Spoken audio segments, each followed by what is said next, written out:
들어갑니다. 1문단 열팽창이란 온도의 변화에 따라 물체의 길이, 부피 등이 변화하는 현상을 말한다. 온도 변화가 변수여서 그 결과로 길이나 부피 등이 변화하는 걸 열팽창이라고 부르는 거고요. 열팽창 현상은 다양한 분야에서 중요하게 고려된다. 예를 들어 건축물이나 교량을 설계할 때 온도 변화에 따른 재료의 팽창과 수축을 고려하지 않으면 구조물에 균열이 생기거나 파손될 수 있다.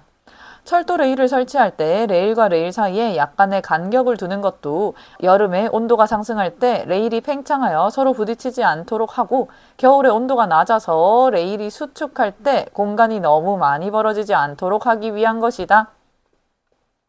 즉 뒤에 있는 예시에서요, 우리는 온도가 높아지면 레일이 팽창한다, 길이나 부피가 커지는 경우가 되는 거구나 하는 거 정리할 수 있고요. 그대로 이 문단. 어떤 온도 TO에서 길이 LO인 물체의 온도를 TF까지 올렸을 때 물체의 열팽창 이후의 길이를 LF라고 하자. 이때 물체의 길이 변한 이후 값에서 최초 값을 뺀 만큼의 변화 값을 처음 길이 LO로 나눈 길이 변화율의 값은 온도 변화가 클수록 커진다.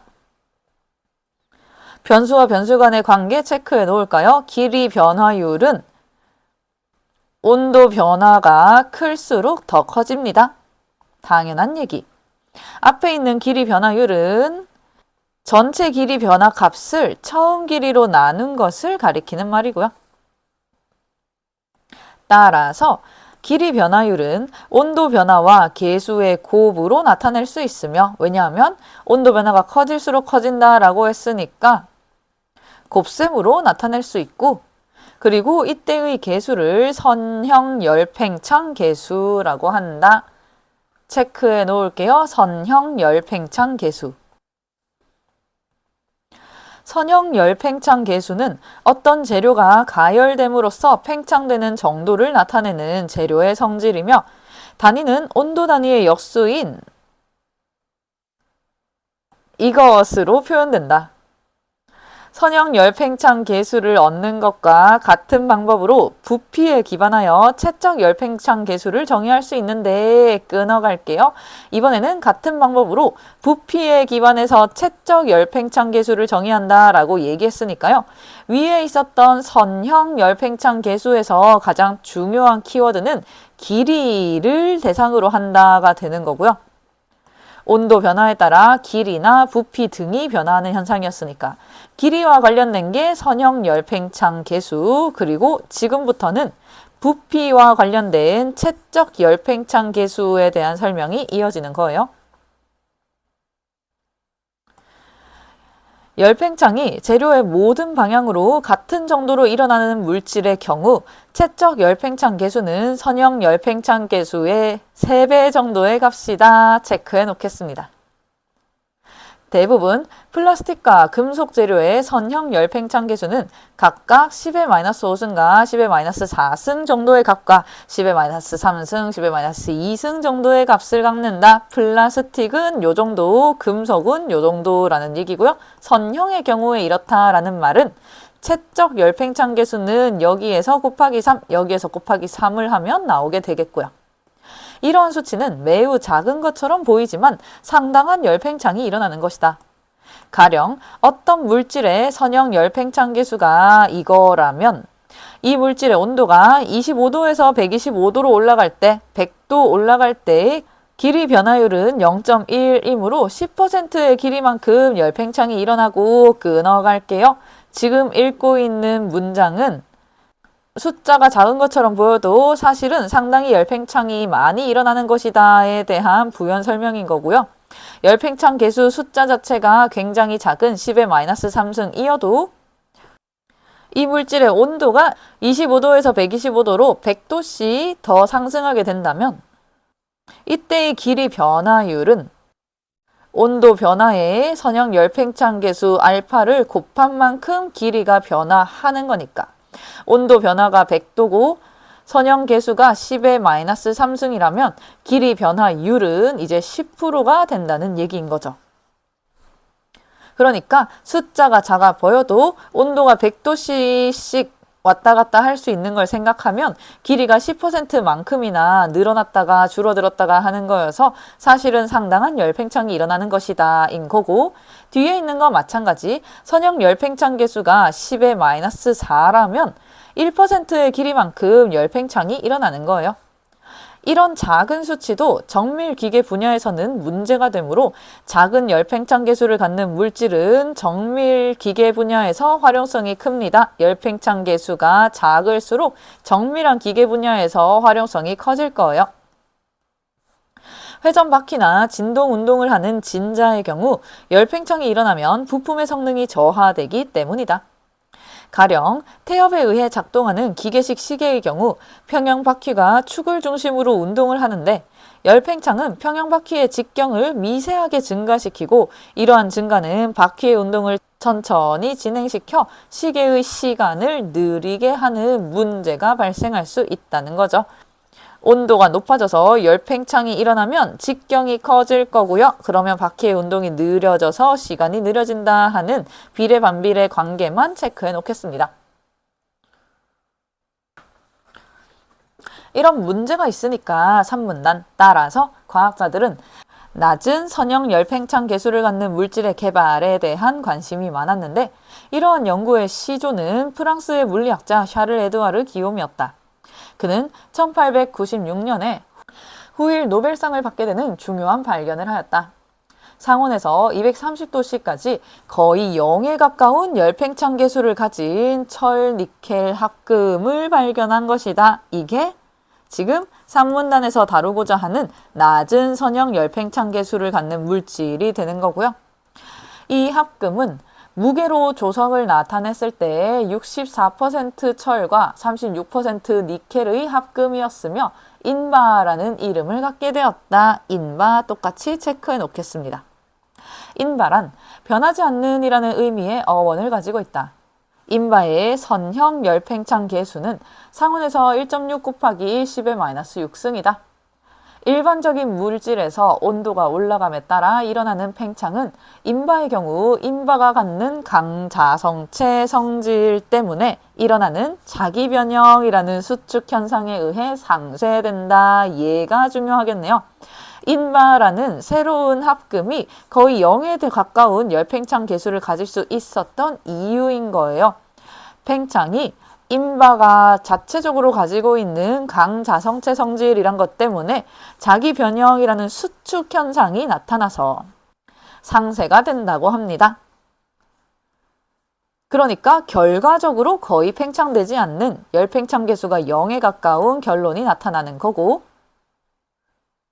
이때 자기 변형이라는 수축 현상을 한 번 더 설명해 주는 거죠. 자기 변형이란 온도가 올라가면서 강자성체의 자기적 성질이 감소하는데, 이때 강자성체 물체의 부피 또한 자성 감소의 영향을 받아 수축되는 것을 의미한다. 외부에서 자기장이 가해지는 동안에만 자성을 갖는 반자성체와 달리라고 했으니까 이거는 우리가 지금 읽고 있는 인바의 성질은 아니고요. 이런 것과 달리 강자성체는 외부 자기장이 가해지지 않는 상태에서도 매우 큰 자성을 띠는 물질이다. 외부 자기장이 없어도 자체적으로 매우 큰 자성을 가지고 있습니다. 강한 자성체. 강자성체는 퀴리 온도보다 높은 온도에서는 자성을 잃어버리게 되는데 체크할게요. 퀴리 온도보다 높은 온도가 되면 자성을 잃어버리는데, 자성을 잃어버리게 되면 자성 때문에 자기 변형이라는 상쇄 현상이 나타나는 거였으니까 자성을 잃어버리는 순간 더 이상 상쇄되지 않아서 열팽창 계수가 커지게 되겠네요.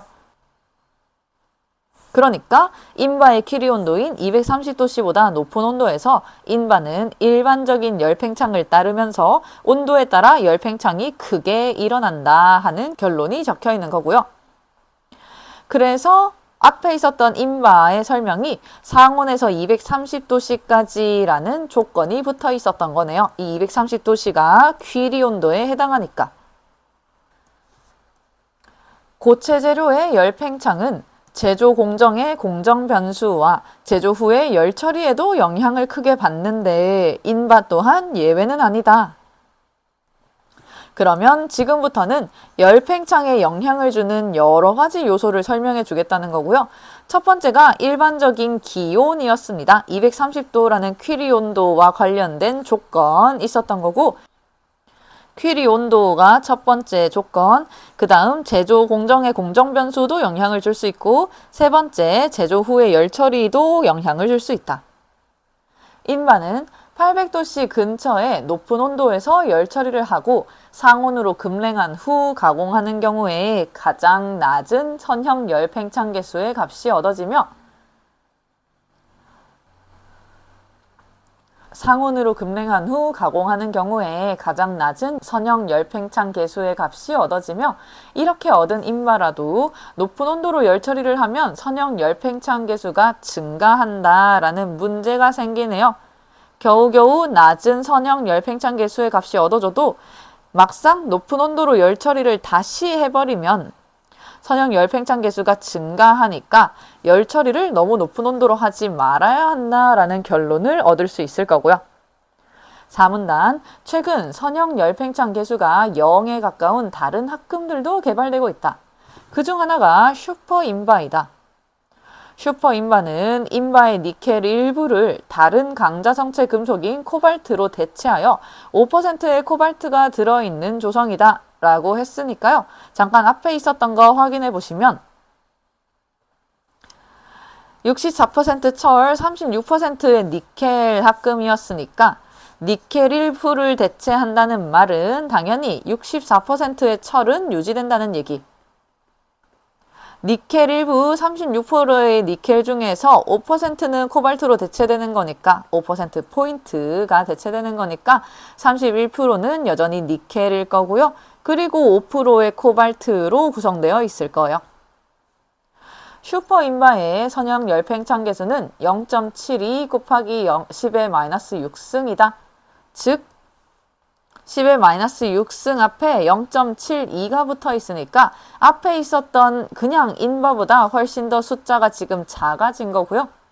그러나 슈퍼 인바는 낮은 열 팽창이 일어나는 온도 구간이 인바에 비해 상대적으로 좁다. 말인즉슨 앞에서 퀴리 온도에 해당하는 230도까지는 거의 0에 가까운 선형 계수를 갖고 있었던 거에 비해 슈퍼 인바는 아마도 230도씨보다 낮은 구간까지만 낮은 열팽창이 일어나는 작은 선형 열팽창 계수를 갖고 있겠네요.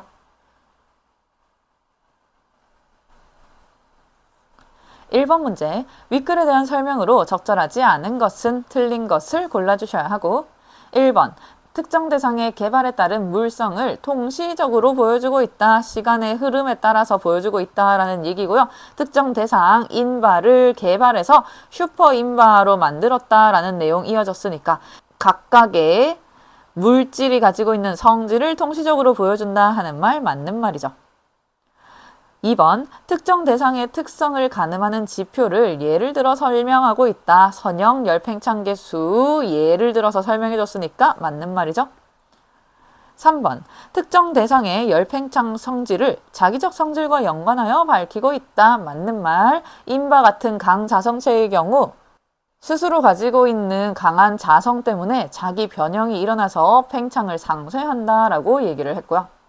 4번, 특정 대상의 성질이 기술적으로 어떤 활용성이 있는지를 알려주고 있다. 맞는 말. 1문단에서 예시로 언급되었던 건축물, 교량, 철도, 레일 이런 것들이 기술적으로 실제로 활용이 되는 사례였고요.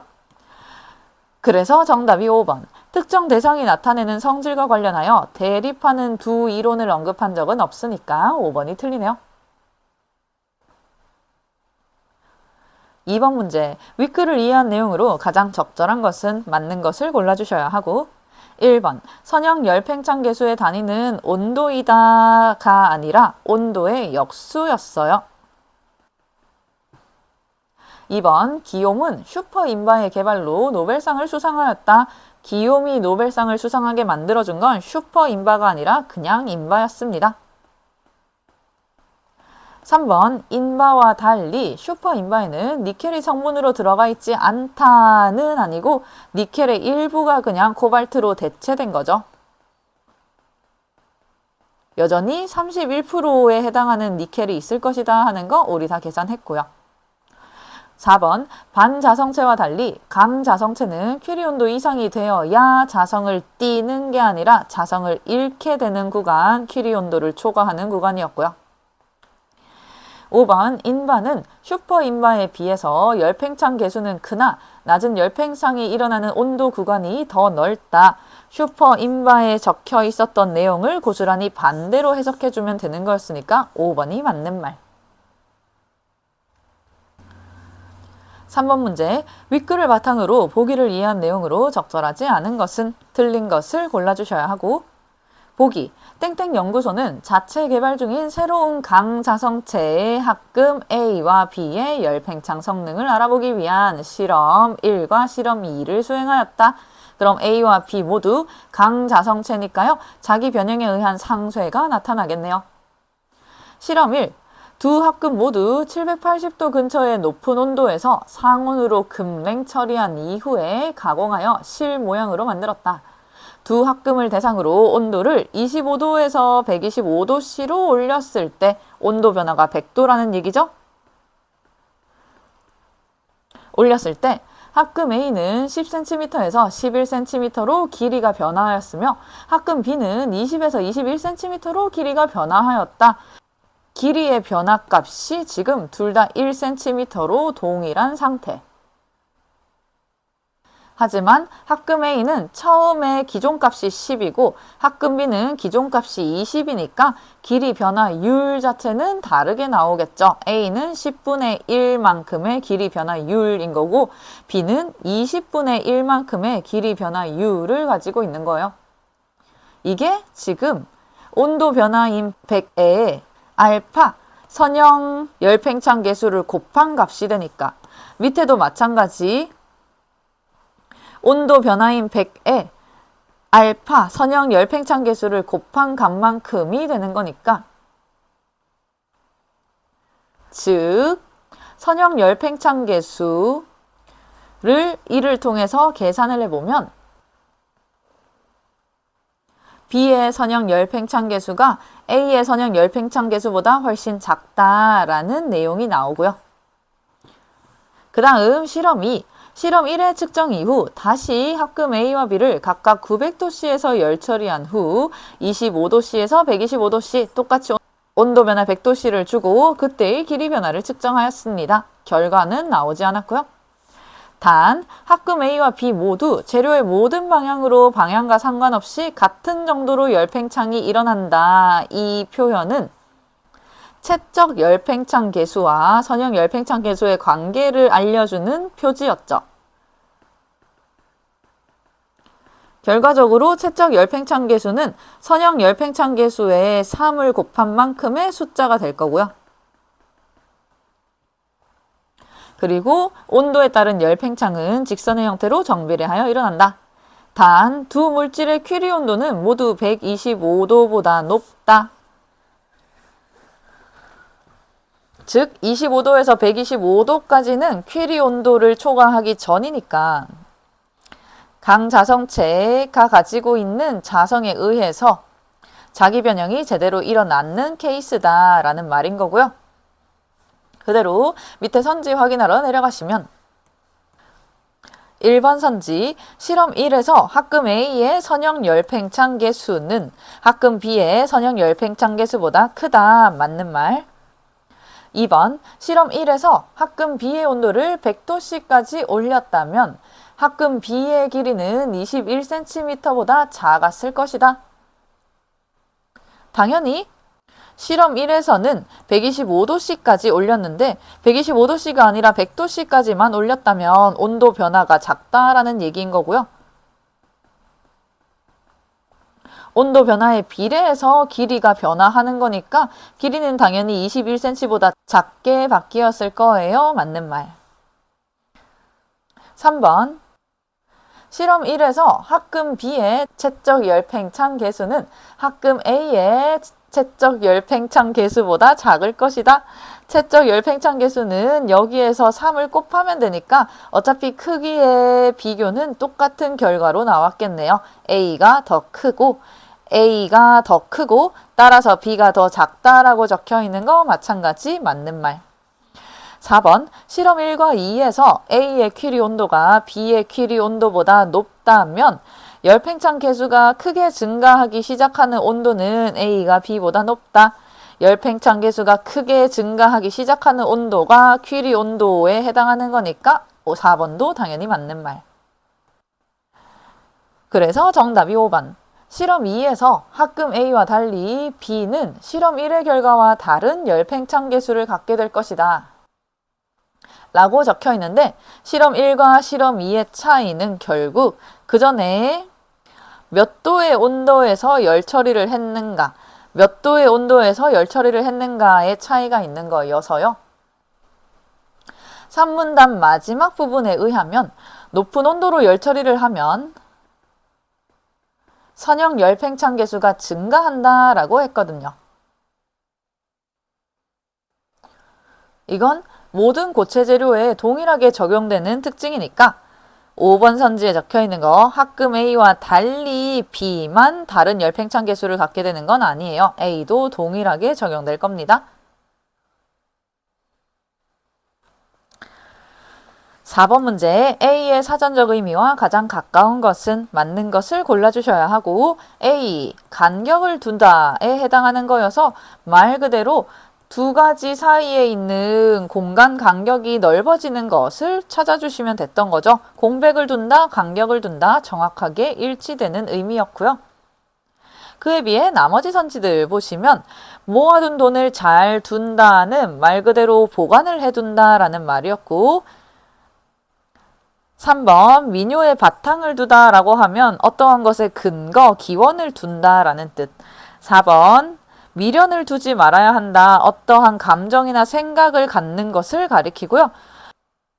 사내 이사와 별도로 사회 이사라는 것을 두고 있다. 이러한 직책이나 조직 같은 것을 갖추고 있는 것을 의미합니다.